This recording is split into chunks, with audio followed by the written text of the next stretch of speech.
Hello students, अपने previous lecture के अंदर हमने बात की थी यूनिट नंबर 1 के चैप्टर नंबर 2 के बारे में। यूनिट्स एंड डायमेंशंस का चैप्टर या यूनिट्स एंड मेजरमेंट्स का चैप्टर इसे हम कहते हैं। इसके बारे में हम लोग बात कर रहे थे और 2 लेक्चर्स हम इसके लगा भी चुके हैं ऑलरेडी।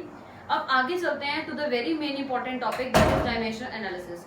डायमेंशनल एनालिसिस से पहले जो भी मैंने आपको काम करवाया था पिछले लेक्चर के अंदर, जैसे कि हमने सिस्टम्स की बात की थी, वेरियस सिस्टम्स, जिसमें हमने एसआई सिस्टम भी किया, फिर हमने ब्रिटिश सिस्टम, एफपीएस सिस्टम जिसे कहते हैं, फिर हमने एसआई सिस्टम किया था, सीजीएस सिस्टम किया था। और एसआई सिस्टम के अंदर हमने डिस्कस किया था कि एसआई सिस्टम के अंदर टोटल आपके पास जो है 7 फंडामेंटल यूनिट्स होते हैं और 2 जो है वो आपके पास सप्लीमेंट्री यूनिट्स होते हैं। फिर क्या क्या जो कैरेक्टरिस्टिक्स होने चाहिए उसके बारे में हमने बात की थी कि कोई भी जो सिस्टम, स्टैंडर्ड जो हम सिस्टम यूज करते हैं, ठीक है, जैसे कि मैंने बताया था कि वेट्स एंड मेजरमेंट्स की जो ब्रांच है पेरिस के अंदर, ठीक है, एक लैब है जहाँ पे सब कुछ जो है डिसाइड किया, मतलब करके रखा हुआ है कि किस तरीके का 1 kg होगा, मतलब क्या उसकी डेफिनेशन है। 1 kg की डेफिनेशन की हमने बात की थी। लेंथ की डेफिनेशन जो 1 मीटर है, यानी उसकी डेफिनेशन हमने देखी। सेकंड की डेफिनेशन, 1 सेकंड की डेफिनेशन हमने देखी थी अपने प्रीवियस लेक्चर के अंदर। मतलब प्रीवियस लेक्चर के अंदर हमने इस चैप्टर का बेस कर लिया था कि जो बेस पार्ट है। अब हम चलते हैं इस चैप्टर के सीधा क्रक्स के ऊपर।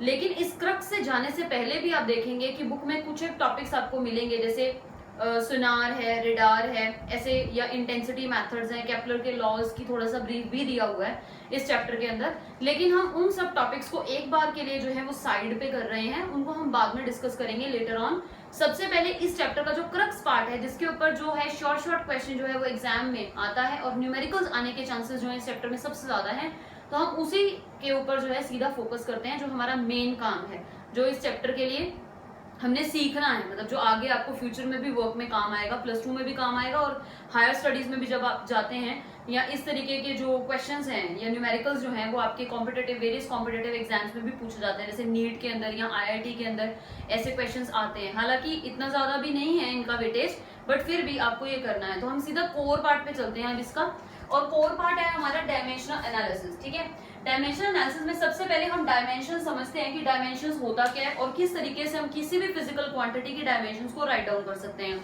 अब देखो, सबसे पहला टॉपिक है डायमेंशंस ऑफ फिजिकल क्वांटिटीज। ठीक है, जो कोर हमने करना है, main part of this chapter, ठीक है, डायमेंशंस ऑफ फिजिकल क्वांटिटी। सबसे पहले तो ये डेफिनेशन है।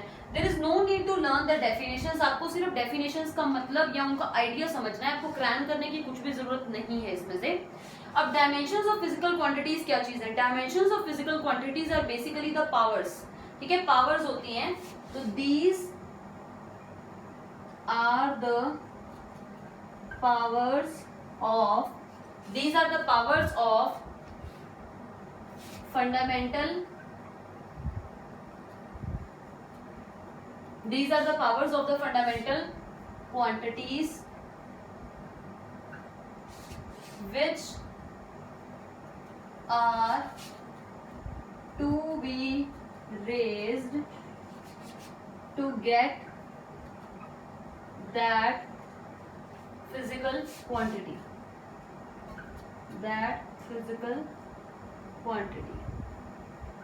अब मैं समझाती हूँ क्या चीज है डायमेंशंस ऑफ फिजिकल क्वांटिटीज का मतलब क्या है। जैसे हमें ये चीज पता है कि जो सबसे बेसिक 3 फिजिकल क्वांटिटीज है, which are fundamental physical quantities, वो आपके पास क्या होती है? मास। मास के लिए जो हम सिंबल यूज करेंगे that will be M, capital M. ठीक है, डायमेंशंस में। दूसरी फंडामेंटल फिजिकल क्वांटिटी है लेंथ, इसके लिए हम चूज करेंगे सिंबल कैपिटल एल। और तीसरी है टाइम, जिसके लिए हम सिंबल यूज करेंगे कैपिटल टी। अब आपके पास, मैंने आपको समझाना है कि डायमेंशंस लिखने का मेथड क्या है। जैसे मान लो अब मेरे पास कोई भी फंडामेंटल, ये तो मेरे पास फंडामेंटल है, that is mass, length and time. ये mass and length and time, ये 3 बेसिक फंडामेंटल क्वांटिटीज हैं। These are fundamental physical quantities.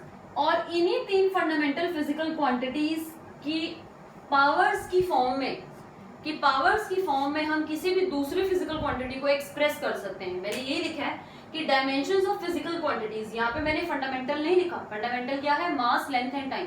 ये 3 बेसिक फंडामेंटल क्वांटिटीज हैं, जबकि टोटल फंडामेंटल फिजिकल क्वांटिटीज जो है अब आपके पास ऐसा सिस्टम के अंदर वो 9 है, जिसमें 7 जो है वो फंडामेंटल होती है और 2 जो है वो सप्लीमेंट्री है। हमने उनकी बात भी की थी कि 7 फंडामेंटल कौन सी है और 2 सप्लीमेंट्री मैंने आपको बताया था, रेडियन एंड स्टी रेडियन एंगल्स के लिए। ठीक है, लेकिन जो सबसे ज्यादा बेसिक है वो 3 है।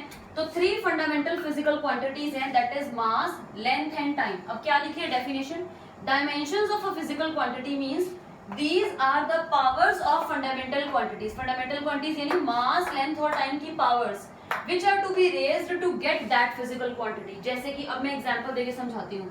अब मान लो एरिया है, एरिया का मतलब क्या होता है, एरिया का ऐसा यूनिट अगर आप लिखो तो एरिया का आप ऐसा यूनिट क्या लिखोगे, मीटर का स्क्वायर।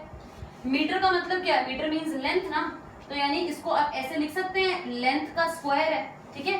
यानी इस एरिया का अगर मैं डायमेंशनल फॉर्मूला लिखूं तो एरिया में मुझे सिर्फ लेंथ की रिक्वायरमेंट है, मास है नहीं और टाइम पे डिपेंडेंस भी एरिया का नहीं है। तो इसका डायमेंशनल फॉर्मूला कैसे लिखा जाएगा एरिया का, यानी अगर आपको एरिया का डायमेंशनल फॉर्मूला लिखना है तो उसका मेथड क्या है, फिजिकल क्वांटिटी एरिया, उसको स्क्वायर ब्रैकेट्स के अंदर लिखो, सामने डालो इक्वल टू का साइन। अब 3 फंडामेंटल फिजिकल क्वांटिटीज कौन सी हैं, मास का m, लेंथ का l और टाइम का t। अब इनकी पावर्स आपने चूज करनी है। सिंस एरिया का मास से कोई इंटरडिपेंडेंस नहीं है, यानी एरिया मास से इंडिपेंडेंट है, तो m की पावर क्या होगी, 0। 0 मींस डिपेंडेंस नहीं है। एरिया का टाइम से कोई लेना देना नहीं है, यानी टाइम की पावर भी क्या होगी, 0। लेकिन एरिया होता है, एरिया कैसे यूनिट होता है, मीटर का स्क्वायर। मीटर का स्क्वायर मींस लेंथ 2 बार आती है, तो यानी l की पावर क्या होगी, 2। तो यानी एरिया को मैंने स्क्वायर ब्रैकेट में जब लिखा, यानी मैंने फंडामेंटल नहीं सॉरी फिजिकल क्वांटिटी, फंडामेंटल नहीं फिजिकल, सिंपली किसी भी मैंने फिजिकल क्वांटिटी को जब मैंने स्क्वायर ब्रैकेट में लिखा तो उसका डायमेंशनल फॉर्मूला क्या होगा, m, l और t की कुछ पावर्स, यानी डायमेंशन किसी भी फिजिकल क्वांटिटी के, ये डायमेंशन ही लिखे हैं मैंने, तो this is basically the dimensional formula, this is basically the dimensional formula. तो मैंने एक बार बस आपको समझने की जरूरत है, फिर आपको अपने आप क्लियर हो जाएगा कि डायमेंशनल फॉर्मूला हमने किस तरीके से लिखना है। यानी किसी भी फिजिकल क्वांटिटी का, ये फिजिकल क्वांटिटी यानी फिजिकल क्वांटिटी की डेफिनेशन क्या होती है, any quantity which can be measured directly और इनडायरेक्टली, उसे हम फिजिकल क्वांटिटी कहते हैं। तो एरिया हम मेजर कर सकते हैं, तो एरिया आपके पास फिजिकल क्वांटिटी है। किसी भी फिजिकल क्वांटिटी को जब आप एक्सप्रेस कर पाए in the powers of the 3 fundamental physical quantities which is mass, length and time. अब यहाँ पे मैंने मास, लेंथ और टाइम की पावर्स की फॉर्म में इसका जो है ऐसा यूनिट उसको मैंने एक्सप्रेस किया है। तो ये कंप्लीट स्क्वायर ब्रैकेट के अंदर जो मेरी फॉर्म बनी है इसे मैं क्या बोलूंगी, ये मेरे एरिया का क्या है, डायमेंशनल फॉर्मूला।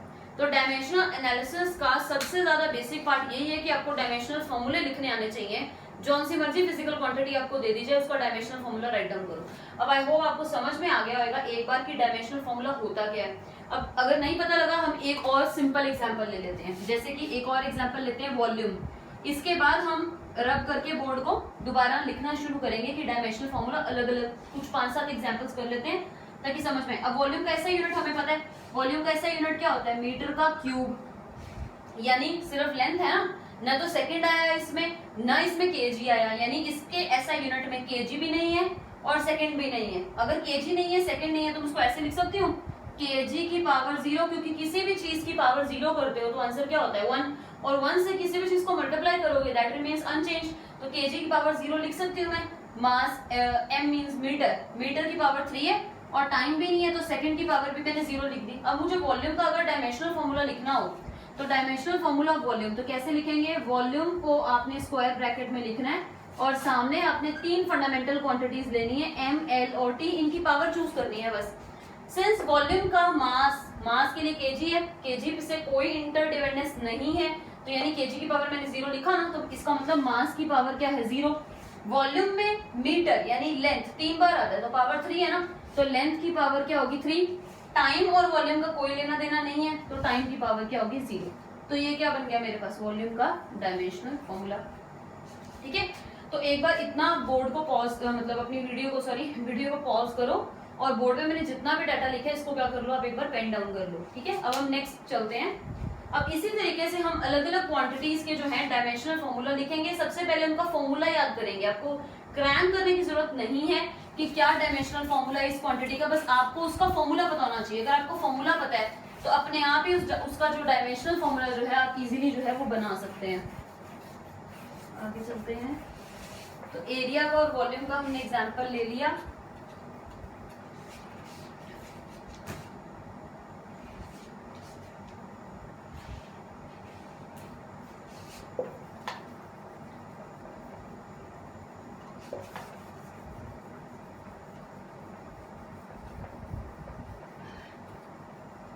हाँ जी। अब देखो आगे चलते हैं, कोई भी एग्जांपल्स ले लो। एरिया वॉल्यूम तो डन है, ठीक है। तो यहाँ पे मैं एक हेडिंग्स बना देती हूँ। जैसे यहाँ पे मैंने लेनी है फिजिकल क्वांटिटी, थोड़ा बड़ा लिखते हैं, फिजिकल क्वांटिटी। और अगर मुझे उसका फॉर्मूला पता है तो मैं यहाँ उसका फॉर्मूला लिख लूंगी, या मैं उसका ऐसा यूनिट भी लिख सकती हूँ। और यहाँ पे मैंने क्या बनाना है, उसका डायमेंशनल फॉर्मूला। कुछ भी एग्जांपल्स ले लेते हैं अपनी मर्जी से। एरिया लेंथ तो बहुत सिंपल थे। चलो फर्स्ट एग्जांपल ले लेते हैं, लेट्स से डेंसिटी। डेंसिटी ले ली मैंने। अब डेंसिटी का फॉर्मूला मुझे पता है। डेंसिटी क्या होता है, mass divided by volume. Density को ऐसे लिखते हो। तो मास के लिए आप क्या यूज करोगे, मास के लिए तो आप यूज करोगे केजी। और वॉल्यूम, वॉल्यूम को आप क्या लिखते हो, लीटर, या फिर ऐसा यूनिट में लिखें तो वॉल्यूम को आप मीटर क्यूब लोगे ना, ऐसा सिस्टम में मीटर क्यूब। यानी आपके पास डायमेंशनल फॉर्मूला देखो अब क्या बनेगा। 3 ही टर्म्स हैं, एम एल और टी। इनकी पावर चूज करनी है ना बस। अब देखो मास केजी आ रहा है ना एक बार, तो पावर क्या आई 1। लेंथ, लेंथ का मीटर, और मीटर क्यूब 3 बार आ रहा है, लेकिन इट इज इन डिनोमिनेटर। तो जब डिनोमिनेटर से ये चीज न्यूमिनेटर में जाएगी तो it can be written as K G meter की पावर -3, ऐसे ही लिखा जाएगा। और यहाँ पे लेंथ जो है वो मल्टीप्लाई में चल रहे हैं तीनों फैक्टर्स, मास, लेंथ और टाइम, बोथ मतलब all these 3 factors are in multiplication. तो लेंथ की पावर क्या चलनी है -3, और टाइम की पावर क्या आ गई 0। तो बन गया डायमेंशनल फॉर्मूला डेंसिटी का। अब आगे चलते हैं स्पीड। स्पीड कह लो या फिर कह लो वेलोसिटी। अब वेलोसिटी या स्पीड का हमें पता है, स्पीड या वेलोसिटी का ऐसा यूनिट तो याद ही होगा। ऐसा यूनिट क्या होता है, मीटर पर सेकेंड, यानी डिस्टेंस अपॉन टाइम। इसका जो है formula that is distance upon time. तो मीटर पर सेकंड है, मीटर पर second can be written as meter second की पावर -1, है ना। तो अब फॉर्मूला, डायमेंशनल फॉर्मूला बनाए तो mlt लिखा। अब मास तो कहीं पे भी नहीं आया, याद रखना है ये m मास नहीं है, ये m मीटर है लेंथ के लिए, ठीक है। तो this m is basically your meter which is for length, length को रिप्रेजेंट कर रहा है। कई बार m में कंफ्यूजन हो जाती है कि m अगर kg होगा तो m की पावर 1 आएगी। अब यहाँ पे इसके ऐसा यूनिट में kg होता ही नहीं, तो kg नहीं है तो m मींस मास, मास नहीं है तो 0। लेंथ एक बार है तो लेंथ की पावर 1, और टाइम की पावर क्या चल रही है -1। तो बना दिया हमने नया डायमेंशनल फॉर्मूला ऑफ स्पीड या फिर वेलोसिटी। अब आगे चलते हैं, एग्जांपल ले लो, let's say linear momentum. Linear momentum, linear momentum के लिए अगर आपको याद हो, आप सिंबल लिखते थे P, और P का फॉर्मूला क्या होता है, P is equal to mv, जहाँ पे m मास है और v वेलोसिटी है। तो मास का ऐसा यूनिट क्या होता है kg, और वेलोसिटी का अभी निकाला है मीटर सेकंड की पावर -1। तो इसका डायमेंशनल फॉर्मूला यहीं से निकल सकता है, m l t लिखा। मास के लिए kg आ रहा है ना एक बार, तो पावर क्या आई 1। लेंथ, लेंथ के लिए मीटर एक बार 1, और टाइम के लिए सेकंड की पावर क्या चल रही है -1। तो डायमेंशनल फॉर्मूला बन गया mlt -1। अब नेक्स्ट चलते हैं हम फोर्स। फोर्स बहुत इंपॉर्टेंट है, क्वेश्चंस में यूज होगा बार बार। फोर्स, फोर्स का जो सबसे सिंपल फॉर्मूला है वो क्या होता है, mass multiplied by acceleration. Force F is equal to m into a लिखते हैं हम, ठीक है। आपके पास ये न्यूटन का ही लॉ है। तो force is equal to mass multiplied with acceleration. अब मास के लिए क्या लिखोगे, kg। एक्सेलरेशन का जो ऐसा यूनिट है आपको पता ही होगा, एक्सेलरेशन का ऐसा यूनिट क्या होता है, मीटर पर सेकंड स्क्वायर। अगर पर सेकंड स्क्वायर को मैं ऊपर लेके जाऊं, it can be written as K G meter second की पावर -2, ऐसे भी लिखा जा सकता है, ठीक है। तो यहाँ पे इसका फॉर्मूला बनाए तो mlt लिखा पहले मैंने। अब देखो m kg मास के लिए एक बार आ रहा है ना kg, तो पावर 1। लेंथ के लिए मीटर एक बार आ रहा है तो पावर 1, और टाइम, टाइम की पावर क्या चल रही है -2, सेकंड की पावर, तो यहाँ पे क्या डाल देंगे हम -2। तो फॉर्मूला बन गया mlt -2। अब नेक्स्ट चलते हैं, फोर्स हो गया, और वर्क। वर्क ले लेते हैं, वर्क या एनर्जी, जिसका ऐसा यूनिट क्या होता है, जूल। अब वर्क का फॉर्मूला अगर आपको याद हो, work dw that is equal to f dot with ds, ये लिखते हैं वर्क का फॉर्मूला, दैट इज फोर्स का dot product with displacement, ds means displacement है। अब फोर्स, फोर्स का तो हम ऑलरेडी निकाल चुके हैं, ये रहा मास इनटू एक्सेलरेशन। तो फोर्स का तो एज इट इज पुट कर दूं मैं यहाँ पे, क्योंकि f डॉट ds मतलब force multiplied with ds means है डिस्प्लेसमेंट, ठीक है। तो फोर्स का ऐसा यूनिट ये पड़ा, that is kg meter second की पावर -2 मल्टीप्लाइड बाय ds का मतलब डिस्प्लेसमेंट, डिस्प्लेसमेंट मींस डिस्टेंस या लेंथ, उसके लिए एक बार और मीटर। अब फॉर्मूला बनाए तो mlt लिखा पहले। अब m मास, मास एक बार आ रहा है तो पावर 1, लेंथ के लिए मीटर 2 बार आ रहा है, एक बार ये मीटर और एक बार ये मीटर, दोनों प्रोडक्ट हो जाएंगे तो मीटर स्क्वायर बनना है, यानी L की पावर 2 और टाइम की पावर सेकेंड्स की पावर -2। तो ये आ गया फॉर्मूला आपके पास वर्क का। और वर्क के बाद और ले लो काइनेटिक या पोटेंशियल एनर्जी, क्योंकि देखो वर्क का जो ऐसा यूनिट होता है वो भी क्या होता है, जूल। और हमने ये पढ़ा हुआ है कि वर्क जो होता है, work is stored in any system in the form of energy. वो एनर्जी काइनेटिक भी हो सकती है, वो एनर्जी पोटेंशियल भी हो सकती है। कैसे? अब देखो, जैसे मान लो ये स्केच ही है, इस स्केच को मैंने अपने हाथ में ऐसे, मैं ग्राउंड से उठा के स्केच को ऐसे ऊपर लेके आ रही हूँ। जब भी हम किसी भी चीज को किसी हाइट पे लेके आते हैं तो हमने कुछ काम किया ना, जो भी मैंने वर्क किया वही वर्क क्या है, इसके अंदर स्टोर हो जाएगा in the form of its potential energy. और पोटेंशियल एनर्जी का, अब पोटेंशियल एनर्जी प्रूव करके देख लेते हैं। पोटेंशियल एनर्जी का फॉर्मूला हमने पढ़ा हुआ है, 10th क्लासेस में भी पढ़ा हुआ है। फॉर्मूला क्या होता है, m इंटू जी इंटू एच, जहाँ पे m मीन्स मास, तो मास के लिए मैं लिखूंगी kg, ठीक है। g का मतलब acceleration, acceleration due to gravity है तो एक्सेलरेशन ही ना, तो एक्सेलरेशन के लिए जो यूनिट होता है वो क्या होता है, मीटर पर सेकेंड स्क्वायर। और h means height, height is also distance, तो इसके लिए क्या होगा, मीटर। अब आप ये वाला यूनिट जो है वर्क का और ये वाला यूनिट जो है दैट इज पोटेंशियल एनर्जी का, इन दोनों को मैच करिए, बिल्कुल सेम है। क्या यूनिट आया, kg, मीटर मीटर 2 बार, तो मीटर मीटर 2 बार प्रोडक्ट में, और सेकंड की पावर -2 यहाँ पे डिवाइड में सेकंड, यानी इसका डायमेंशनल फॉर्मूला क्या बनेगा, mLT। सेम, m मींस मास, एक बार आ रहा है, लेंथ 2 बार प्रोडक्ट में तो पावर 2, और टाइम जो है वो डिवाइड में चल रहा है और वो भी स्क्वायर में, तो पावर क्या आई, -2। तो यानी एग्जैक्टली सेम है। तो वर्क का और पोटेंशियल एनर्जी का जो डायमेंशनल फॉर्मूला है दैट इज सेम। वो इसलिए है क्योंकि work is also stored in the system in the form of energy, तो वर्क का ऐसा यूनिट भी जूल होता है। पोटेंशियल एनर्जी का जो ऐसा यूनिट होता है वो भी क्या होता है, जूल। और काइनेटिक एनर्जी का भी ऐसा यूनिट जो होता है वो क्या होता है, जूल। तो kinetic energy, potential energy, work, या फिर और मैं एग्जांपल दूं, heat is also a form of energy, sound is also a form of energy. तो जितनी भी एनर्जी की फॉर्म्स हैं सबके लिए जो आपका ऐसा यूनिट है वो एक ही है, दैट इज जूल। और अगर ऐसा यूनिट ही एक है, इसका मतलब ये सारी की सारी एक ही फिजिकल क्वांटिटी है, बस इनके नाम अलग अलग हैं क्योंकि अलग अलग फॉर्म्स ऑफ एनर्जी को रिप्रेजेंट करती है। जैसे साउंड अलग फॉर्म ऑफ एनर्जी है, हीट अलग form of energy, kinetic, potential, they are different forms of energy, but है तो ये एनर्जी की ही फॉर्म्स। तो इसलिए इनका ऐसा यूनिट भी जूल होगा और इनका डायमेंशनल फॉर्मूला भी सेम रहेगा, दैट इज mL2T-2। इंपॉर्टेंट है ये क्योंकि एनर्जी और फोर्स के बेसिस पे बहुत सारे क्वेश्चंस जो हैं वो हैं आपकी बुक्स के अंदर, और उन्हीं के प्रॉब्लम्स जो है हमने डिस्कस करने हैं आगे। तो अभी आई थिंक आपको समझ में आ गया होगा। एक आध हम और कर लेते हैं, ठीक है। जैसे टॉर्क, अब एक बार आप वीडियो को पॉज करें और इतना पार्ट जो हमने बोर्ड पे किया है अभी उसको आप नोट डाउन कर लें एक बार अच्छी तरह। ओके, अब करते हैं next physical quantity, that is torque.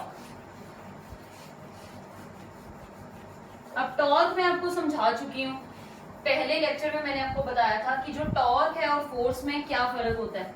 जो फोर्स होती है it produces a translational motion, और जो टॉर्क होता है it produces a rotational motion. तो टॉर्क हमने आगे भी पढ़ना है इन द कमिंग यूनिट्स, तो अभी के लिए आप समझ लो जो टॉर्क होता है वो बेसिकली उसका फॉर्मूला जो होता है that is force multiplied by distance. जब फोर्स को मैं डिस्टेंस से मल्टीप्लाई करूंगी तो वो टॉर्क बनेगा। वो डिस्टेंस हालांकि परपेंडिकुलर होता है तो वो आगे हम डिस्कस करेंगे in the coming units.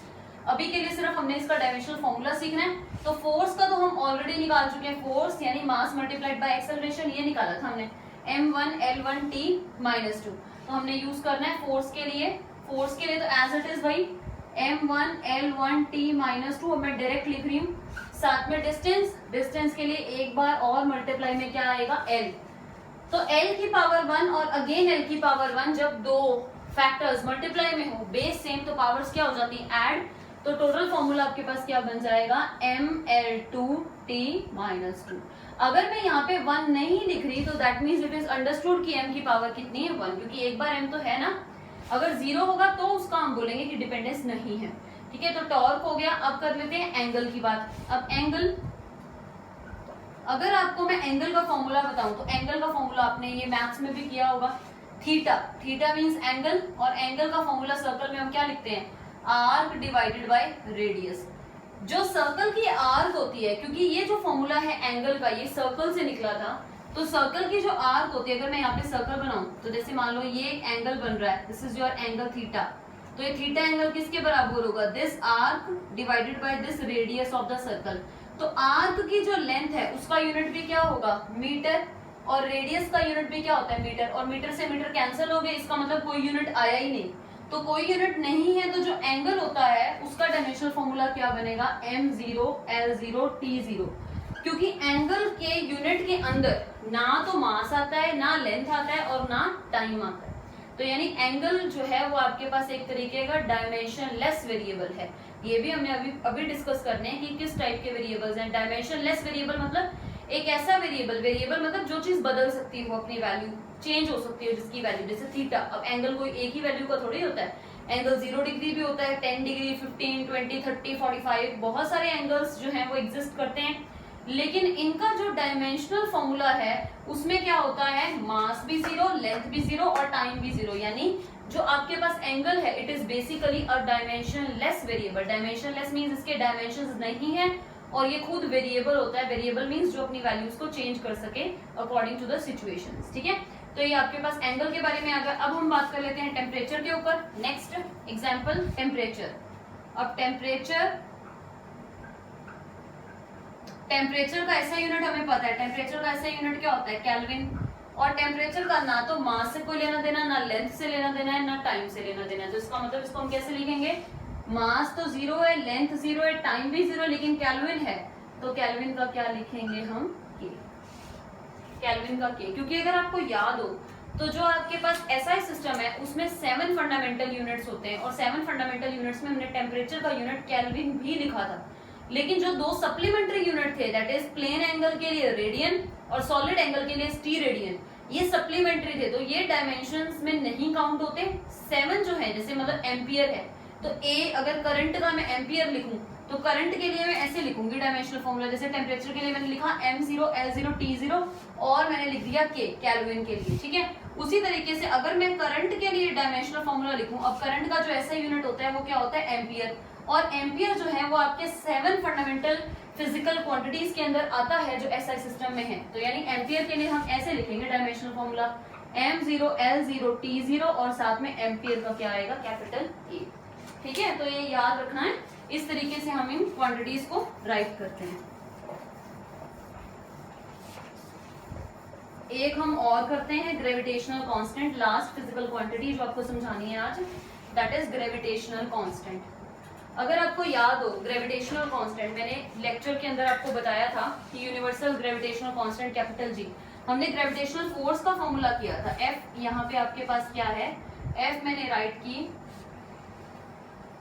Gravitational force. जो ग्रेविटेशनल फोर्स का हमने फॉर्मूला किया था that was G m1 m2 divided by r square. यहाँ पे जो मैंने कैपिटल जी लिखा है, this capital G is universal gravitational constant. और अगर इसका डायमेंशनल फॉर्मूला मुझे निकालना है तो सबसे पहले मुझे जी का जो है वो फॉर्मूला बनाना पड़ेगा।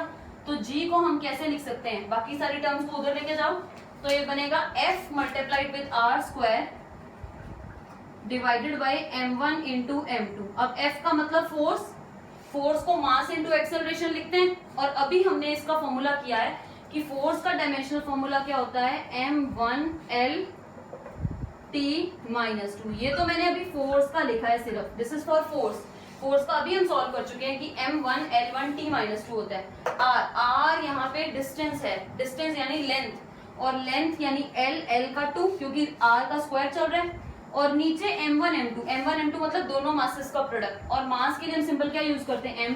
तो m जब दो बार प्रोडक्ट में आएंगे तो क्या होगा, m का स्क्वायर। तो आपके पास ग्रेविटेशनल कांस्टेंट g को स्क्वायर ब्रैकेट में डालेंगे तो इसका जो आपके पास फॉर्मूला बन गया, डायमेंशनल फॉर्मूला यहाँ लिख रही हूँ, ठीक है। वो क्या बनेगा, देखो m एक ऊपर है और 2 बार नीचे, तो बेस सेम, पावर जो होंगी डिवाइड में है तो पावर्स माइनस होगी, ऊपर पावर 1 है, नीचे पावर कितनी है 2, तो ये ऊपर जाएगा तो 1 - 2 बिकम्स -1। तो यानी m की पावर क्या होगी, -1।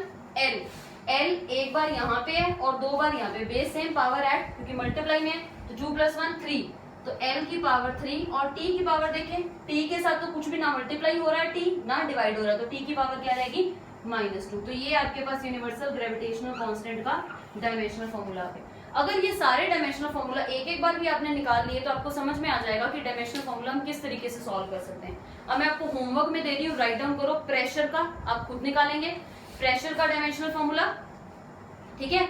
और जो भी आपके दिमाग में कोई फिजिकल क्वांटिटी आ रही है, जैसे प्रेशर आ रहा है मेरे दिमाग में अभी, और मुझे एंगुलर मोमेंटम दिमाग में आ रहा है, तो एंगुलर मोमेंटम हो गया, प्रेशर हो गया, थर्स्ट हो गया और स्ट्रेस हो गया, ठीक है। ऐसी कोई भी फंडामेंटल फिजिकल क्वांटिटीज आप उठाओ, फंडामेंटल नहीं सॉरी फिजिकल क्वांटिटीज उठाओ और उनके डायमेंशनल फॉर्मूला खुद ट्राई करो। जैसे एक्सेलरेशन ड्यू टू ग्रेविटी का एक बार ट्राई कर लो, यूनिवर्सल ग्रेविटेशनल कांस्टेंट का मैं आपको बता चुकी हूँ, ये थोड़ा सा डिफिकल्ट है, इसको फिर एक बार ट्राई कर लेना, ठीक है। तो ये सारे अगर आप ट्राई कर लोगे एक बार तो वैसे ही आपको समझ में आ जाएंगे। अब हम चलते हैं नेक्स्ट डेफिनेशंस के ऊपर, ठीक है। 5-10 मिनट का काम और है हमारा, आगे उसको कंटिन्यू करते हैं।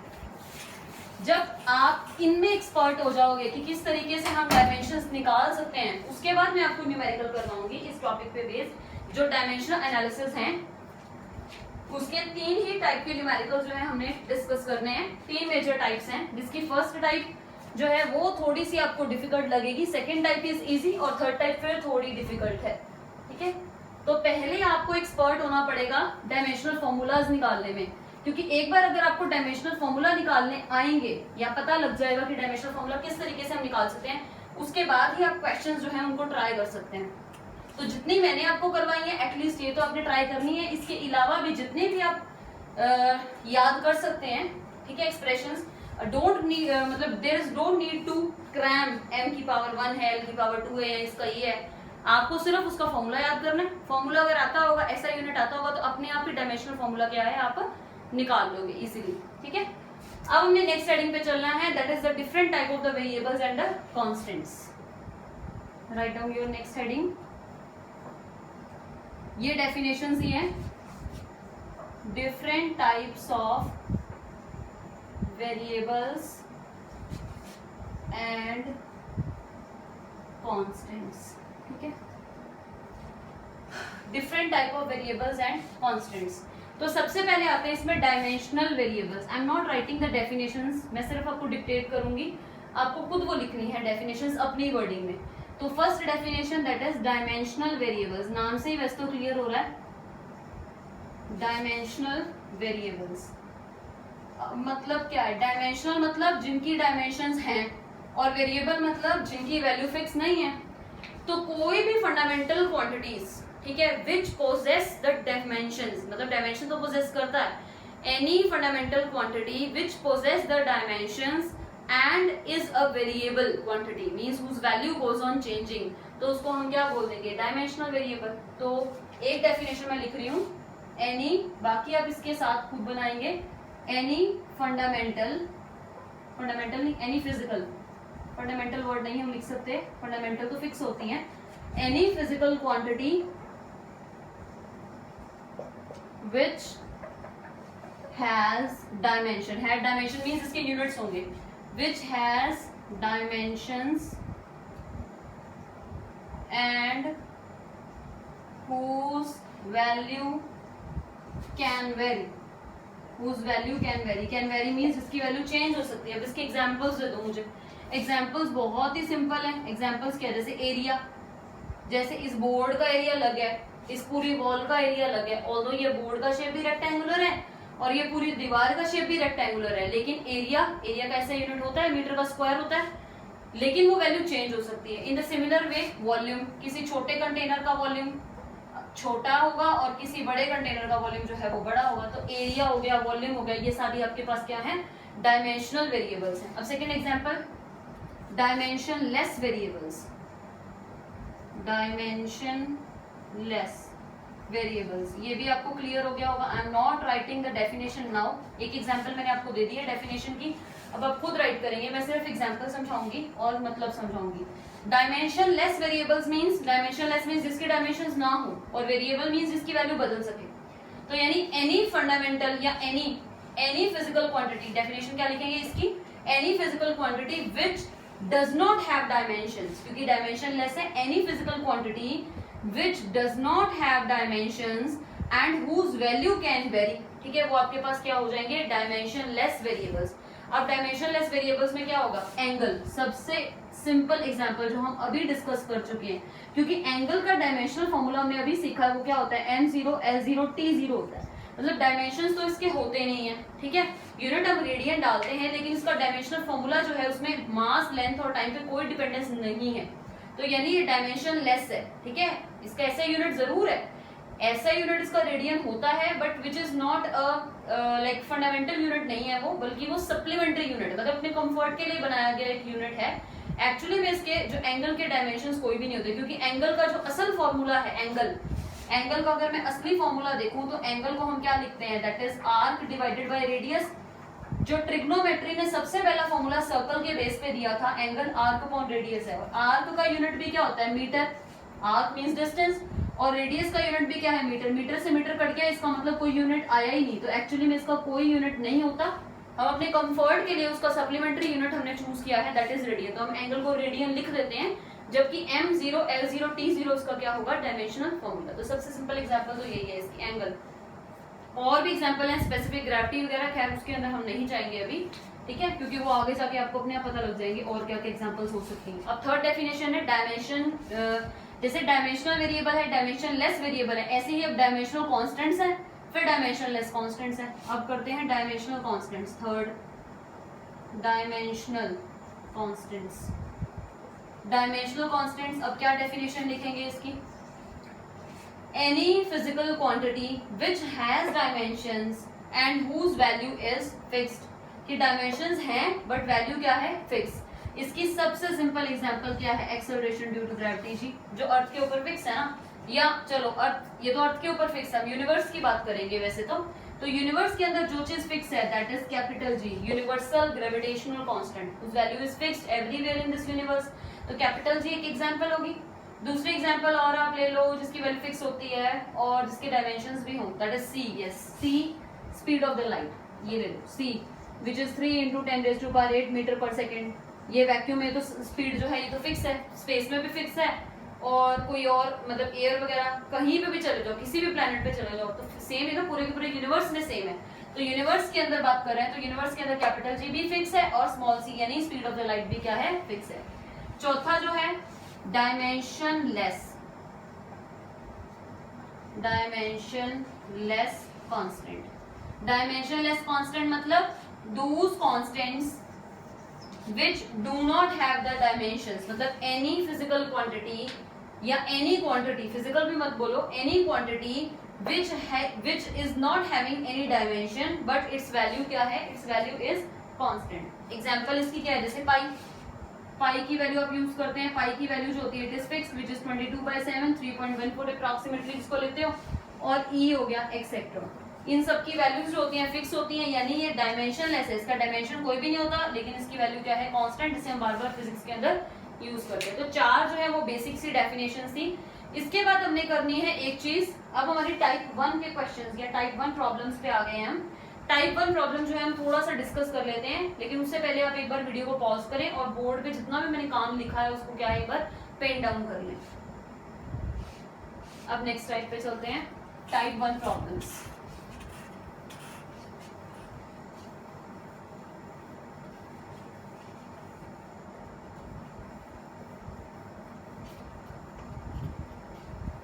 टाइप 1 प्रॉब्लम जो है, हम प्रॉब्लम तो अगले लेक्चर में डिस्कस करेंगे, लेकिन उससे पहले हम उसका थोड़ा सा बेस बना लेते हैं ताकि नेक्स्ट लेक्चर में आपको कोई प्रॉब्लम ना आए।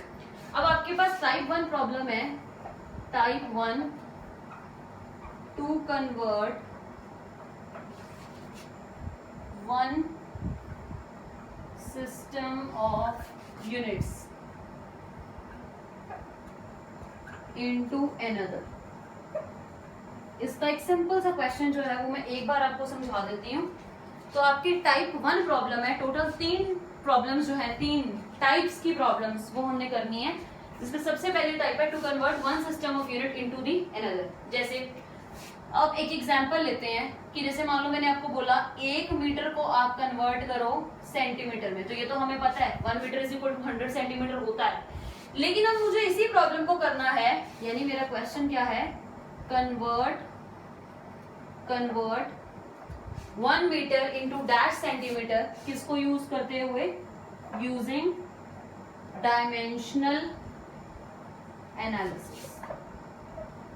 अब मुझे इसी प्रॉब्लम को डायमेंशनल एनालिसिस से करना है, डायरेक्टली नहीं करना। डायरेक्टली मुझे पता है, मैंने एक बार सिंपल प्रॉब्लम इसीलिए लिया ताकि एक बार आपको समझ में आ जाए कि करना कैसे है काम। अगर एक सिंपल सी प्रॉब्लम हमें पता लग गई कि उसका मेथड क्या है सॉल्व करने का, तो आगे हम इजीली कर ही लेंगे। अब सबसे पहली बात तो ये है कि आपको ये चेक करना होता है आपको क्वांटिटी क्या दी है। आपको मीटर दिया ना, तो मीटर किसका यूनिट होता है? लेंथ का। यानी गिवन फंडामेंटल फिजिकल क्वांटिटी आपकी क्या है? लेंथ। यानी सबसे पहले हम लिखेंगे metre is the SI unit of length. ये लेंथ का एसआई यूनिट है। और अगर मैं लेंथ का डायमेंशनल फॉर्मूला लिखूं तो लेंथ का डायमेंशनल फॉर्मूला मेरे पास क्या होगा? m0 l t0। क्योंकि लेंथ मास पे तो डिपेंड करती नहीं, टाइम पे भी डिपेंड नहीं करती, सिर्फ l पे डिपेंड कर रही है। यानी ये आपके पास क्या बन गया? Dimensional formula. जो भी आप डायमेंशनल फॉर्मूला बनाएंगे, जो भी आपको फिजिकल क्वांटिटी दी होगी, सबसे पहले क्वेश्चन में आपने पता करना है कि आपको क्या दिया है। मीटर दिया है तो मैंने लिखा मीटर इज ऐसा यूनिट ऑफ कौन सी फिजिकल क्वांटिटी का ऐसा यूनिट है? That is length. फिर मैंने लेंथ का लिखा डायमेंशनल फॉर्मूला। इस लेंथ के डायमेंशनल फॉर्मूला को मैंने कंपेयर करना है विद m की पावर a, l की पावर b, t की पावर c से। इससे कंपेयर करना है मैंने m की पावर a, l की पावर b और t की पावर c से। अगर मैं कंपेयर करूं तो यहां से मुझे कंपैरिजन पे मिला, ऑन कंपेयरिंग, कंपेयर करने पे मुझे a की वैल्यू क्या मिली? 0, b की वैल्यू मिली 1 और c की वैल्यू भी क्या मिली? 0। ठीक, इतना लिखना। इतना एक बार आराम से देख लो क्या किया है हमने। ठीक है, उसके बाद आपको जिस सिस्टम से जिस सिस्टम में जाना है, दो हेडिंग्स बनाओ। मेरा पास मीटर है, जिससे किस में जाना है? सेंटीमीटर में। तो मीटर मेरे पास कौन से सिस्टम में आता है? एसआई सिस्टम में। तो मैंने एक हेडिंग बनाई एसआई सिस्टम। मुझे एसआई सिस्टम से, यहाँ पे लिखती हूँ थोड़ा सा, मुझे एसआई सिस्टम से किस में जाना है? सेंटीमीटर। सेंटीमीटर यानी कि मेरा सीजीएस सिस्टम। तो एसआई सिस्टम से मुझे मूव करना है इन द सीजीएस सिस्टम। ठीक, वो मैंने अगला काम करने के लिए लिखा है, आप तो सीक्वेंस में चलते जाना। ठीक है, मेरे पास बोर्ड में इतनी स्पेस नहीं है ना, तो इसलिए मैं जगह बना रही हूँ।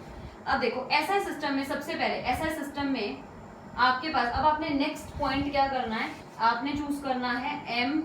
एसआई सिस्टम में एम एल टी, ये आपका पहला सिस्टम है, तो एम के पैर में 1, एल के पैर में 1, टी के पैर में 1 लिखोगे।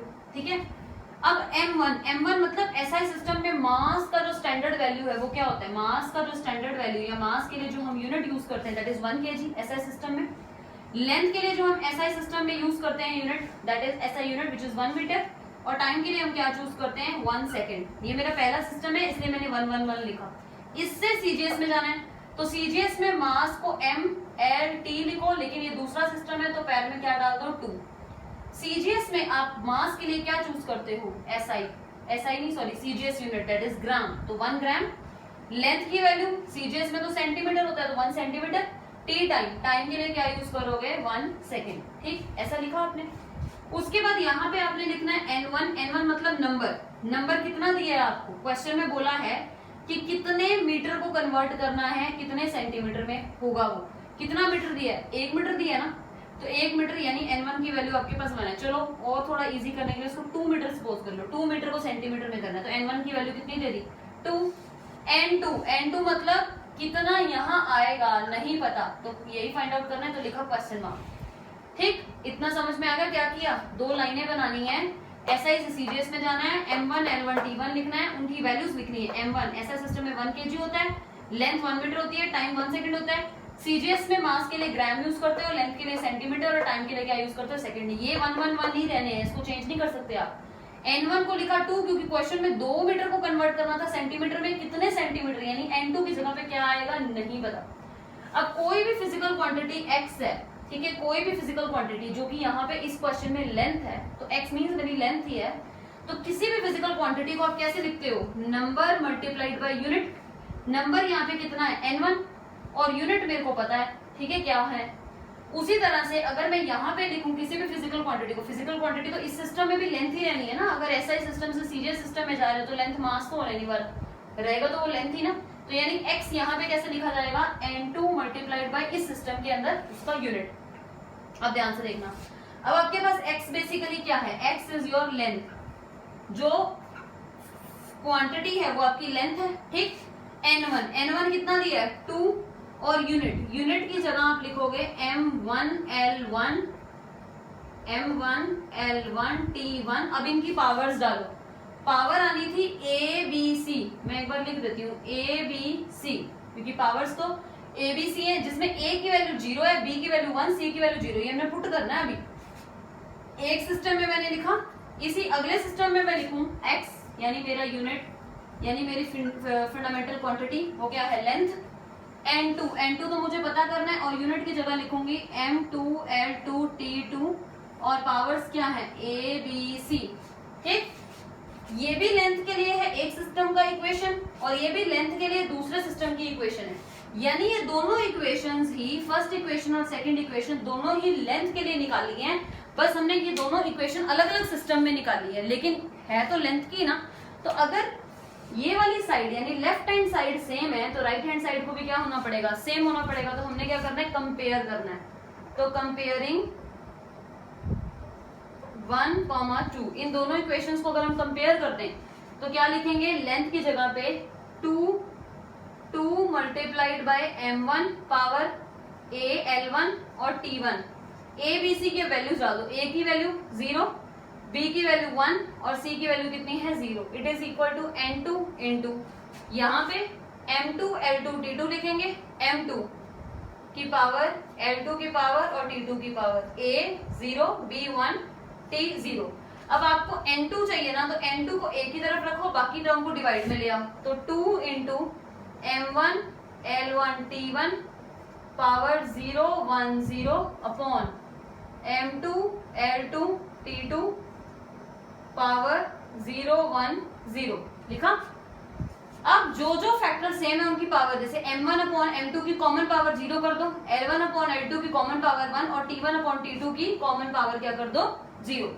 तो ये बन जाएगा 2 multiplied bye m1 upon m2 common power 0, l1 upon l2 common power 1, t1 upon t2 की कॉमन पावर 0।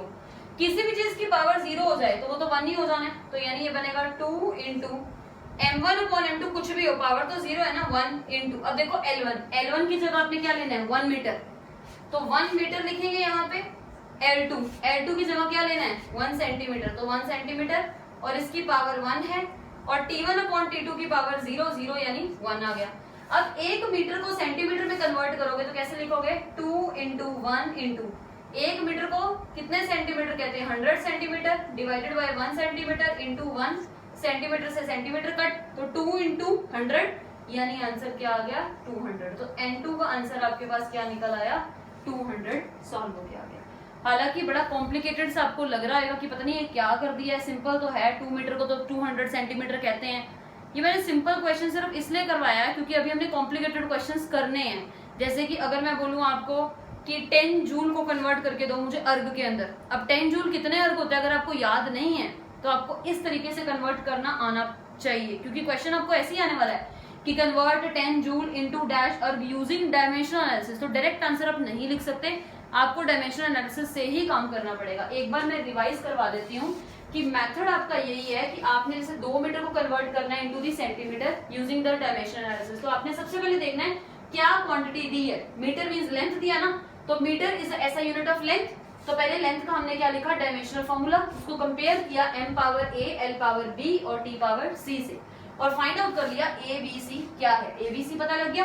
फिर जिस सिस्टम से जिस सिस्टम में जाना है हेडिंग्स बनाए, SI से CGS में जाना है क्योंकि मेरे को पता है मीटर SI का होता है, सेंटीमीटर CGS का होता है। फिर m1 l1 t1 n1 लिखा, m2 l2 t2 और n2 लिखा। m1 की वैल्यू फिक्स है, ये चेंज नहीं होने वाली। अगर ये SI सिस्टम है तो ये वैल्यूज फिक्स रहने वाली हैं, और अगर ये CGS सिस्टम का ही क्वेश्चन है तो ये वैल्यूज फिक्स रहने वाली है, क्योंकि SI सिस्टम में मास को आप 1 kg कहते हो, लेंथ के लिए यूनिट यूज करते हो 1 मीटर और टाइम के लिए 1 सेकेंड। CGS में m2 यानी मास के लिए 1 ग्राम, लेंथ के लिए 1 सेंटीमीटर, टाइम के लिए 1 सेकेंड। n1 आपको क्वेश्चन में दिया था 2 को कन्वर्ट करो 2 मीटर को सेंटीमीटर में, n2 पता करना था। तो किसी भी फिजिकल क्वांटिटी को कैसे लिखोगे, उसका नंबर कि इतना है, जैसे 10 किलो है तो 10 मल्टीप्लाइड बाय किलो या 10 मल्टीप्लाइड बाय केजी मैंने लिखा ना, तो 10 है मेरा n1 और यूनिट क्या है केजी। तो यूनिट को मैंने डायमेंशनल फॉर्मूला की फॉर्म में लिखा m1 l1 t1 power a b c, और n1 की वैल्यू 2 दी थी, और x मतलब मेरी क्वांटिटी, फिजिकल क्वांटिटी कौन सी है लेंथ। दूसरे सिस्टम में मैंने क्या लिखा x is equal to n2 into u, तो x क्वांटिटी तो फिर वही रहनी है लेंथ, n2 पता नहीं कितना था और u की जगह लिखा m2 l2 t2 power a b c। दोनों ही लेंथ के लिए इक्वेशंस है, तो इन दोनों इक्वेशंस की राइट हैंड साइड्स को बस कंपेयर कर दिया। राइट हैंड साइड्स को कंपेयर करते ही हमने पावर ए बी सी की वैल्यूज पुट कर दी, 0 1 0, यहाँ पे भी 0 1 0। ये फैक्टर को इधर लेके आए क्योंकि n2 पता करना था, तो ये m1 अपॉन m2 की common power 0, l1 upon l2 की कॉमन पावर 1 और t1 अपॉन t2 की कॉमन पावर फिर 0। और सामने क्या लिख दिया हमने इसको सॉल्व करके 2 इंटू, अब देखो m1 अपॉन m2 की पावर अगर 0 है तो 0 किसी भी चीज की पावर 0 हो तो answer 1 multiplied by length l1 क्या है मीटर में और l2 क्या है सेंटीमीटर में, तो लिखा 1 metre upon centimetre power 1 multiplied by 1। तो मीटर को सेंटीमीटर में कन्वर्ट किया, दोनों को कट किया और आंसर आ गया आपके पास 100 अंदर 1 into 1 into 100 into 100 multiplied by 2 answer is 200। तो इसका मतलब 2 मीटर जो है वो किसके बराबर हो गया 200 सेंटीमीटर की। तो अभी मैंने आपको कोई एक्स्ट्रा से जो है वो आपको आर्टिकल नहीं करवाया, मैंने क्वेश्चन की फॉर्म में ही आपको समझा दिया कि आपको क्वेश्चन को कैसे सॉल्व करना है। एक बार आपको प्रैक्टिस हो गई तो इसी के जो कई सारे स्टेप्स हैं आप अपनी मर्जी से काट भी सकते हो, आप डायरेक्ट कर सकते हो अगर आपको फटाफट समझ में आ रहा है तो। ठीक है, तो आगे का काम जो है हम अपनी नेक्स्ट वीडियो में करते हैं, तो प्लीज इतना काम जो है इसको आराम से देख लेना। Thank you.